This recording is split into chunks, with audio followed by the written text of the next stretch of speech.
Hi, and welcome back to my channel. This is a series I'm doing on divorcing a narcissist and all the tactics that they use. Well, they use them in your marriage, they use them or in your relationship, and now they're pulling out the big guns in the divorce because, I don't know why, because they are narcissists. And I was thinking about like the word salad and the word twisting and how they know they can wear you down by just saying crazy things to you, and you're always trying to figure out what is going on. And you know, they've been messing with your head. And the truth is that you've been groomed. You've been groomed to be overreactive. You've been groomed to be just reactive in general, because they need your reaction. I guess it's part of the supply thing. They need the thrill. My ex, when he would start a fight with me, he would get a gleam in his eye, like, oh yeah, it's on. And like this supply was like adrenaline or something for him. I mean, it was creepy.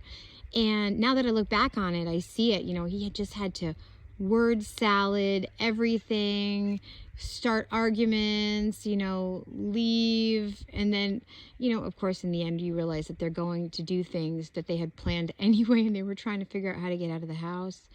And those arguments were always really traumatic to me, where it's like, I like to finish an argument, or like, you know, my son and I, when he was a kid, like a little kid, we'd have an argument, and I'd say to him, look, I love you. It's good for us to get out how we feel about everything, but you know, I love you. I want you to know that. And that is something I like to take with me. Like if I really care about somebody and I'm going to have an argument with them, I really want to like find a way to, you know, but you can't do that with a narcissist. You can't do it. It just doesn't exist.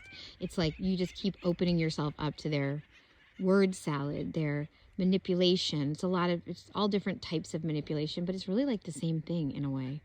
So you have been groomed. You are not crazy. And getting away from these people, you really do need a time alone, a time to decompress, a time to feel grounded again, a time to find out what life is like without having to react and hold on. And you know, it's really intense. It's really, really, really intense. They like to threaten you.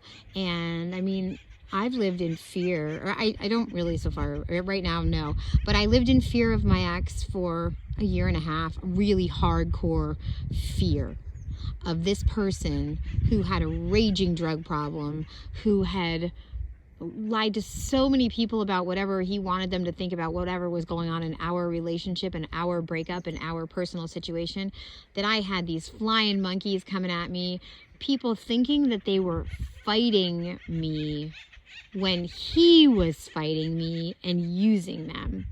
And like, you know, it's exhausting. It's totally exhausting, but there is an end to it. You know, all you have to do is put your foot down. You have to do the work. It's a lot of prayer. It's a lot of prayer. It's a living prayer.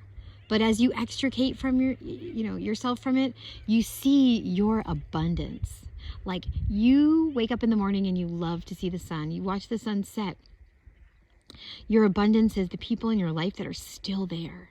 You know, those people, those are amazing people. If you've known them a long time and they're still with you and they realize your ex is a crackpot, they're keepers. And abundance, man, it just feels so good. And you realize that this was the thing that you had at the beginning of this whole thing that they saw. And they tried to, you know, take it from you, but they can't, because it's innate. God gives you your abundance. You know, you could work all day, but God gives you abundance. So that's all I want to say today. I hope you guys are doing great out there. And there is an end, a light at the end of the tunnel, you know, and we'll be waiting for you. Have a great night.